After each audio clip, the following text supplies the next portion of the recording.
You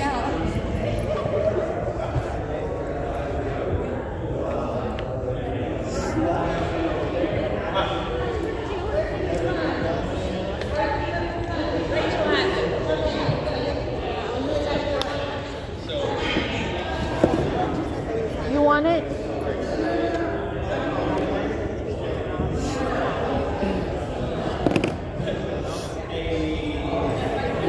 Which one's yours? Is it already live? Well, Sorry? other. Whose energy drink? Whose is this? Mine. Here, scoot it up, sit it over. Yeah. Oh, sorry, guys. Okay. 3, 2, 1. Yeah, you have to. I'm going to spend that. That's all right. I'm gonna go to the other side.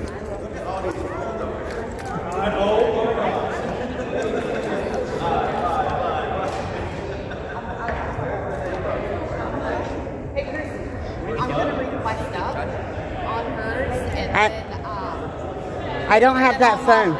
No, I don't have that phone. Her daughter. I got the other one.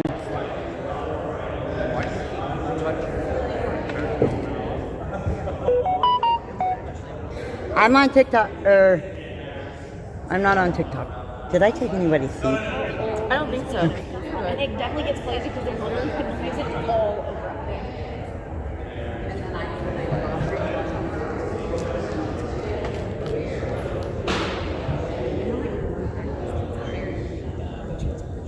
Oh, it is. It was rebuilt to be there's pressure keys on either side, which tube it's going to go through. So there's all this music. There's on this side too. Like all this shit. Hello, hello, hello, everyone. Welcome back. Freedom Fest. Speaker 1, powerlessness was phenomenal. Fred came up and did a phenomenal job. Thank you again, Fred. Yes, he did. So our next speaker, Krista and I, we started this tiki-taki stuff back in July, right? And if you'd have told me 5 years ago that I was going to be on tiki-taki every morning, I'd have told you you're a crazy person, right? But here we are, and from that we have made a host of new friends, and James and Leanna are here from It's Feral But Sober, and they Yeah!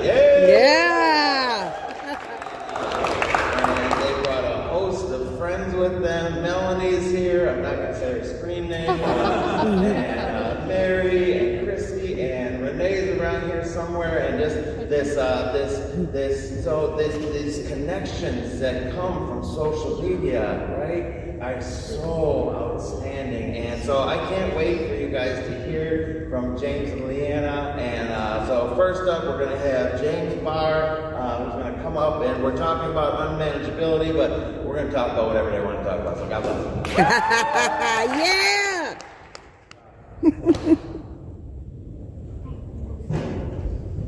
Well, first of all, I want to say, Fred, where are you at? Right.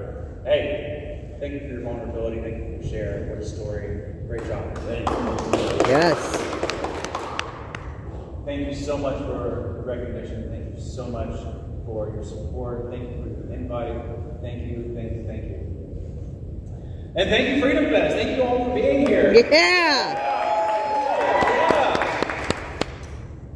Unmanageability. So, my message to you guys isn't directly with unmanageability in the moment. It's more of like an aftermath of what can happen. So I'm going to give you a little bit about myself, and then I'm going to deliver a message of hope before Leanna, our awesome creator, comes up here and speaks to you. So, there was a time in my life when I didn't think I would live long enough to stand before you. Not because I didn't want to, but because I didn't know how to. If you've ever been in a bad way from that point, this message is for you. So good morning. Good morning. Good morning. Before we begin, I want to tell you who I am. Not because my story is special, because it proves what is possible. My name is James, and 6 months ago, I walked out of prison again. But my most recent recovery journey didn't start 6 months ago. It started well over 5 years ago. For more than 25 years, addiction shaped and plagued my life. It shaped my choices. It shaped my relationships. It shaped my thinking. I lived on the edges of morality, responsibility, and of humanity. I hurt people who loved me. And I broke trust that didn't deserve to be broken. And more than once, my life ended up behind bars because of it. But 5 years ago, something happened. While I was incarcerated, I stopped asking, why is this happening to me? And I started asking, what is happening inside of me? And I began to look honestly at my thinking, at my behaviors, at the beliefs that kept leading me back to drugs. Inside those walls, I found something I never expected, a higher power, which I choose to call love. Not a slogan, not a debate, but a presence that held me accountable while also offering grace. I addressed my traumas, those deep-seated stories that I sat quietly crying in the corner and that I had buried for decades. I learned how pain had shaped my survival strategies. And slowly, I became somebody who cared again. I became a peer supporter. Not because I had the answers, but because I finally learned how to listen. Listen to your stories. And along the way, I was influenced and met people who lived integrity out loud, such as Hall of Famer Michael Singletary. Norm Mulder, the founder of Tapuku, which stands for the only person who cheat is you, about changing your habits and starting a new life. And Alex Sheen, the founder of Because I Said I Would, that stand behind the promises we make to people and to ourselves. It's those people who showed me that accountability and service and follow through can rebuild a life. Then on July 1st of last year, 2025, I was released again. Yes. Yes. And unknowing what was going to happen in my life, I walked into my family's arms again. The same family that I had hurt for decades. The same family who had every reason to give up on me. But they didn't. They carried hope when I could not. And they believed I could be a better version of myself, even when my past argued otherwise. And then I met someone who changed my life in a different way. I met Leanna.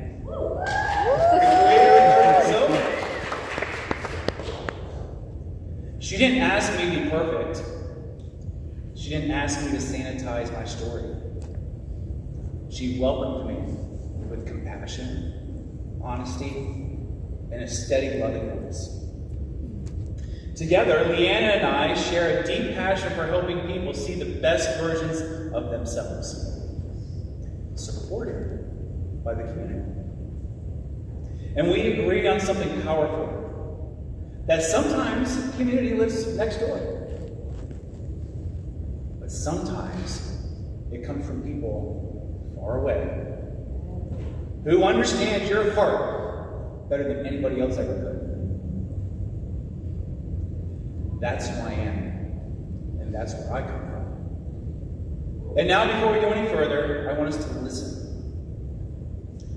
Before the noise, before the movement, and before the momentum. I want us to arrive, I want us to be present. Because recovery teaches us something most of the world forgets, that sometimes the most important voices are the quiet ones. Some of the strongest people are the ones who aren't speaking yet. Some of the deepest pain lives in silence. Some of the bravest fights are happening behind still faces and quiet breathing. So before we speak, let's listen. Let's listen for the person who is here who doesn't feel seen. Let's listen for the person who came even though it took everything they had. And let's listen for the parts of ourselves that survived quietly. And let's remember those who cannot be here. Yes. Some are still suffering. Some are still using. Some are still incarcerated. Some are still trapped in fear and shame and exhaustion.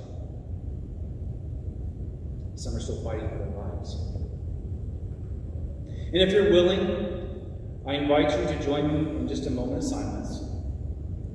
Not to fix, not to rush, but to simply honor that person who still suffers. The person we love. The person we used to be.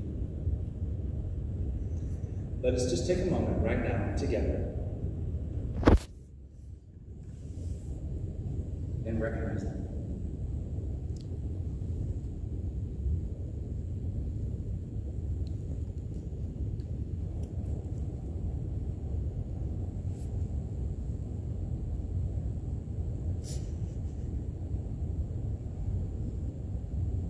Thank you. If you're here today, it means you survived something that tried to break you. Yes. And not all survival is loud. Not all survival looks heroic. Some survival looks simply like enduring. Some survival looks like staying when leaving would be so much easier. And if you're here, it means you survived something that almost took your freedom.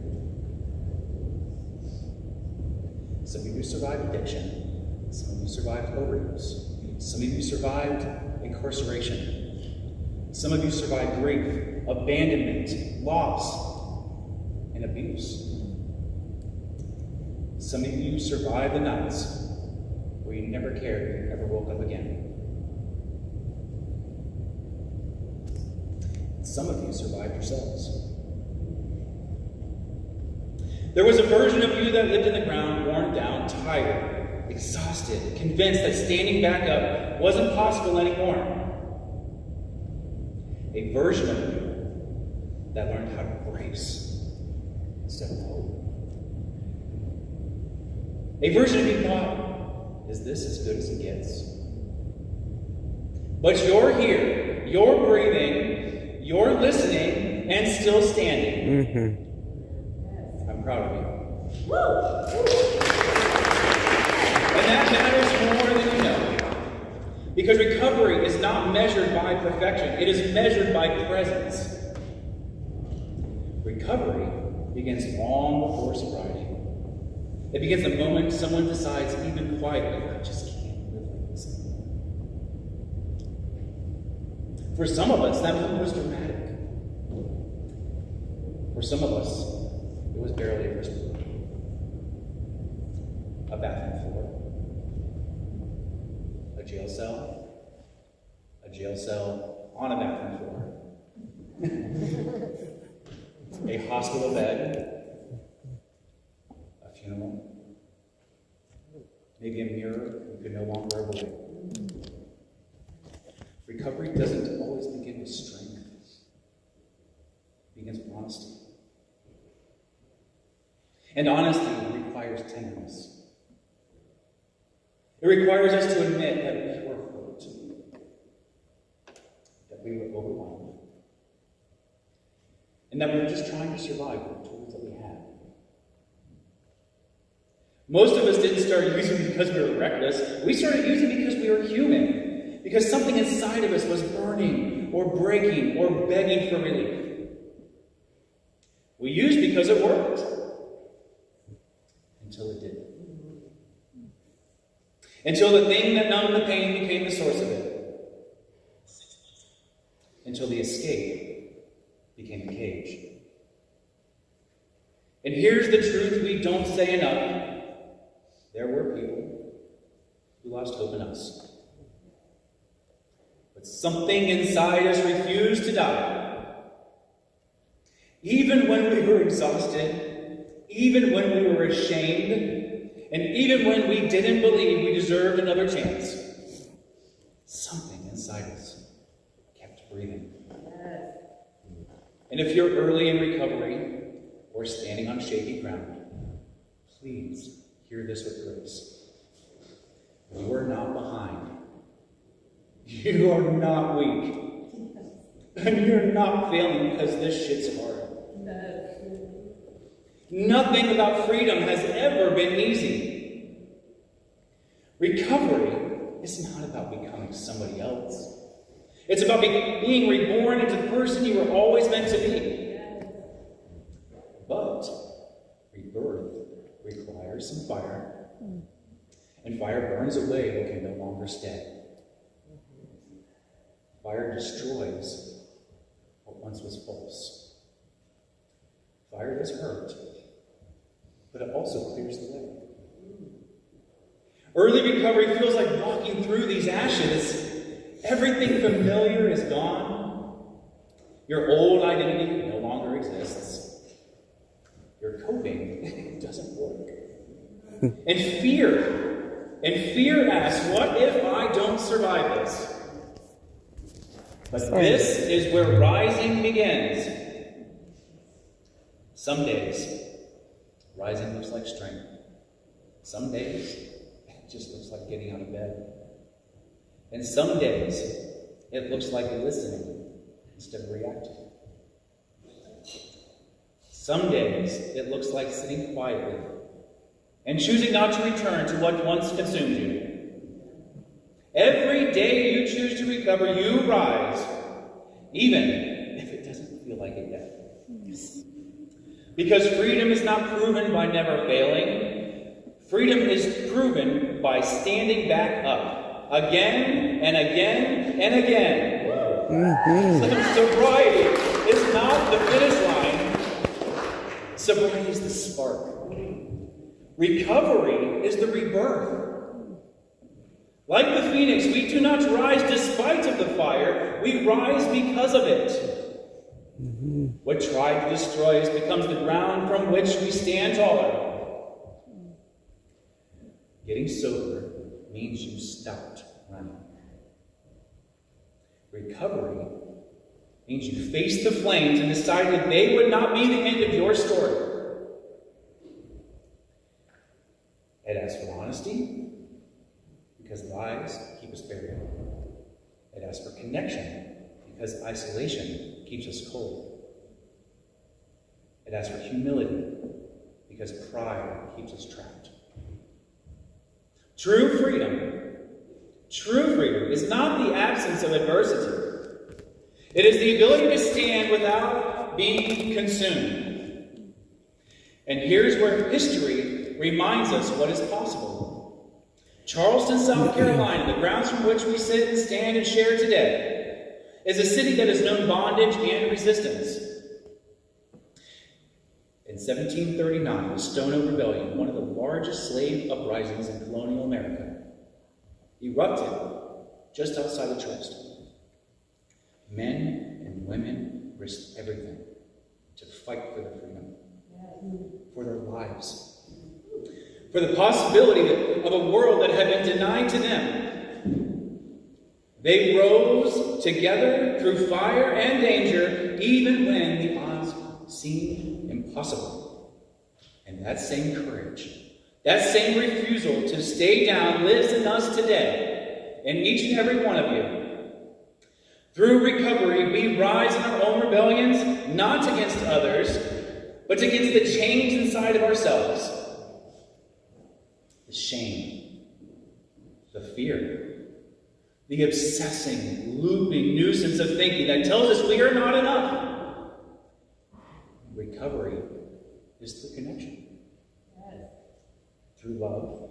Through tenderness. Through listening to each other in our silence. Through connection we bring unity. Through connection we bring peace. And through connection we bring the knowledge that we don't have to face our battles alone.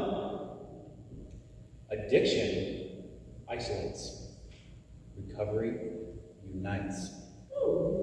Addiction says stay small. Recovery says rise together. Freedom Fest is not just an event, it is reclaimed ground. It is living proof that through connection, love, and support, we can rebuild ourselves. We can. Recovering out loud is an act of rebirth. It means we stop shrinking. It means we stop apologizing for surviving. It means we stand in truth, even when our voice shakes. Because let me be clear. Let me be clear that someone is watching. Somebody is listening. And someone is waiting for proof that rising is real. And we don't need flawless stories. We need risen people. I burned, I broke, I stood back up, and I rose. And now let me challenge you, lovingly, but boldly. Freedom is not meant to be hidden. If you've been reborn, you are meant to live upright. You don't have to be loud. You don't have to be famous. You don't have to lead the multitudes or the crowds. But you have to stand. Stand in grace, stand in truth, and stand with others when they are still finding their feet.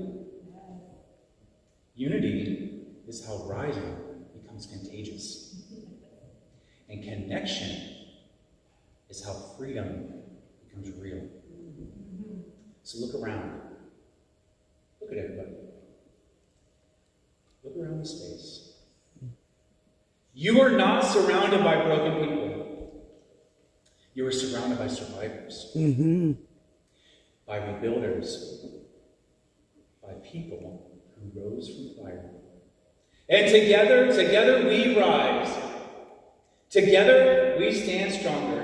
And together we become visible proof that recovery works. Through connection, we bring love, peace, and a new sense of being into this world. And now this is how we finish with fire. When you leave here today, don't collapse back into who you were. Stand taller, speak braver, and live freer. Carry your recovery into the rooms that still feel dark. Carry your freedom into the places that have forgotten hope. Recover out loud, not for attention, but for transformation. Because someone is listening in silence. Someone is watching from the ashes. Someone is waiting to see that proof of rebirth is real. Let them see you rise. Let them hear your strength. Let it begin with us, and let it begin now. And let it begin here. And that brings me to something extraordinary. Because recovery today doesn't only happen in rooms and in buildings. It happens in conversations. It happens through connection. And it happens through platforms that never existed before. TikTok. When used with intention, has become a powerful tool. Yes. Not a performance, but a place where people show up for each other. The feral but sober community lives by simple but radical values. We speak from the I. We respect every faith or no faith, every pathway, every program. If your goal is wellness, you belong. It doesn't matter. We're going to love you. We lift each other up. We take charge when needed, and we respect our boundaries. We encourage recovering out loud.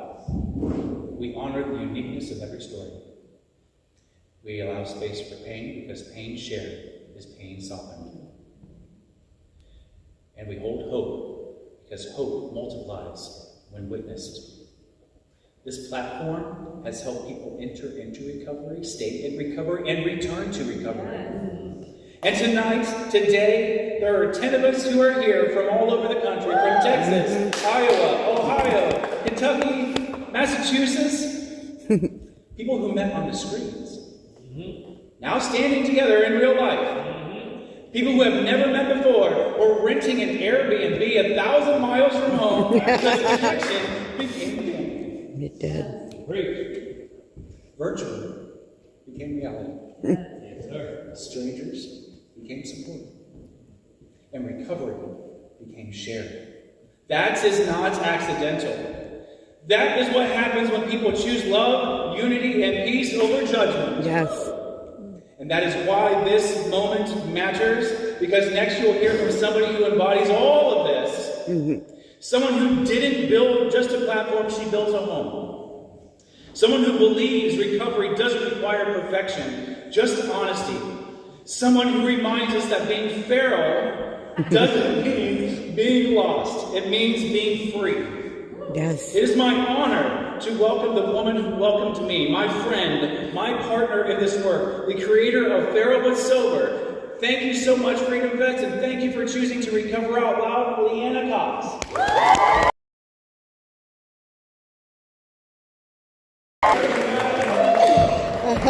Too excited.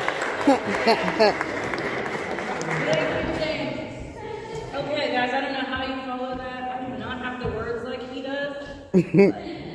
You got this. Thank you, Charleston, and thank you, Neverland Recovery. Thank you for giving us this. Okay. Thank you, Charleston, and thank you, Neverland Recovery. Thank you for giving us this opportunity and for being here to listen. Our topic today is unmanageability. So I'm going to tell you about a time in my life that it was unmanageable and how I got where I am today, standing here in this room in front of all of you, celebrating recovery and celebrating each other. My life started out much different. I was born into a household with 2 addict parents. Drug use was very normalized. Started smoking weed at just 9 years old. I didn't even realize that everyone's parents weren't openly smoking and snorting coke off the table until I was like 13. By that time, I'd already been using hard drugs for a whole year. Drugs and the disease of addiction ruled my life for 14 years. I didn't think that I would ever quit. I didn't think anything would ever stop me. I was entitled to use. How dare you sorry, guys. anyone else suggest that I quit? In 2013, I found out I was pregnant, something that I didn't even think was possible. I moved away to protect the child grown inside of me, but the life I lived caught up to me, as it sometimes does, and I was arrested. So in early 2014, I had my daughter shackled to a bed in prison. Holding that baby in my arms, I knew that I had to do better. I swore she would never live the life that I did. I didn't have anyone to care for her, so she went to a foster home while I went back to prison. It was a gut-wrenching few months, but when I came home, I got custody back in just 2 months.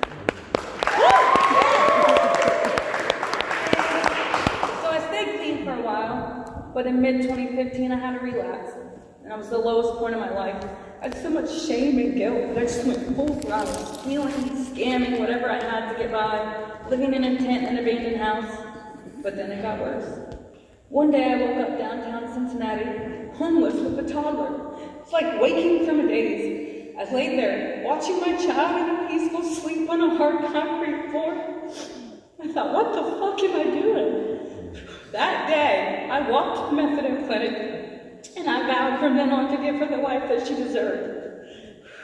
While I was fighting for my recovery, I was also fighting for my life. We stayed another year in a toxic relationship with a guy that wouldn't stay clean, physical and mental abuse in front of my daughter. Deep down, I knew it wasn't right. I knew we deserved better, but I was terrified to leave. The only place I had to go was home, where active use was still happening openly. Finally, the last straw. An incident. I was knocked unconscious. My toddler tried to defend me with a frying pan. I woke up, full of blood, with a busted nose, her crying on top of me. All I could think that one day she would be crying on top of me and I wouldn't wake up. Or worse, she would think this behavior is unacceptable. So we left, and hesitantly, I did go home. I was there less than a week, and God removed me from that situation. He knew that it would end me. I still can't explain the warrant that caused my arrest, but while I was sitting in jail, I decided that I had to get away from the madness. I moved to Kentucky, buried myself in work, eventually getting married and having 2 more kids, but I had no recovery, no maintenance. My mental started slipping, my self-care went out the window. But while I was driving to work every day, I listened to this show. I kept relating and thinking about all the ways that I could turn it into like a recovery podcast. Talked to my husband about it. With his encouragement, I plan to launch the Feral but Sober podcast on August 9th of 2025. On August 1st, I wrecked and rolled a car. All 3 of my children died. I truly believe that was an act of God, giving me time to focus on the recovery world and our mission. Because I couldn't afford to take any unpaid time off. But the doctor wrote me out for several months, so I decided that I was going to put them to good use. I launched the podcast as planned on August 9th, which eventually led me to meet James and the Dopest Fiend. Both would have a huge impact on my life.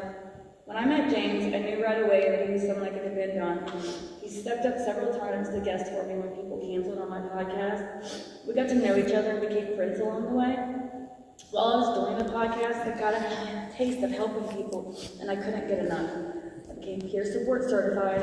I have my education to be a RN and PSS, and I'm working towards my CADC. That still wasn't enough for me. So I asked James if he'd be interested in starting a TikTok live group. He agreed, and the Feral but Sober platform was born. Yes. We began with 1 live, a single hour a day. And then the Dopest Fiend, he's an author of recovery literature, and it changed my life. He was present, helping bring the platform alive, always ready to share passages from his book to give hope and inspiration. Passages, they were so uplifting, encouraging, I knew that I couldn't keep them to myself. So that's how I started the second live, sharing the book with the world and discussing how we could all relate. From there, I've committed to 2 more lives a day, as well as 2 podcast episodes a week, a weekly women's group on Zoom, and we have a men's group in progress.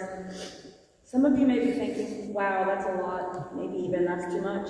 We've had people come on though, thank us for always being there so they can pop in throughout their day if they're struggling. I've been blessed with such an amazing community and such a full heart. What we have didn't come from a plan, a grant, or a perfectly organized vision board. It came from people showing up, messy, tired, sometimes broken, but hopeful nonetheless. Yes. We are more than faces on a screen.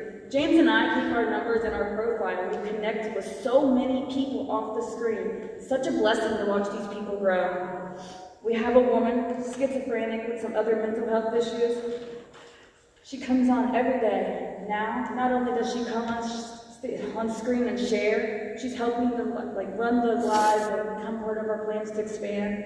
There's sometimes when I can't be present or responsive in our meetings, 4 times a day, that's a lot. We have members in our community who we trust to host and moderate. I just start the room, kind of let them know I'm busy, and they jump into action, directing conversation, responding to shares, and rotating boxes. There's someone on our platform who planned to end their life on New Year's Eve. They had it all laid out, but shortly before then, they found our group. So at our New Year's party, a little virtual party, they revealed to us that we saved their life. We literally saved their life. I get messages in my inbox all the time telling me how my platform has helped or inspired people in some way. I had someone reach out when I announced that I had these shirts for sale. I've seen them in my group for weeks. They never came on screen, not once.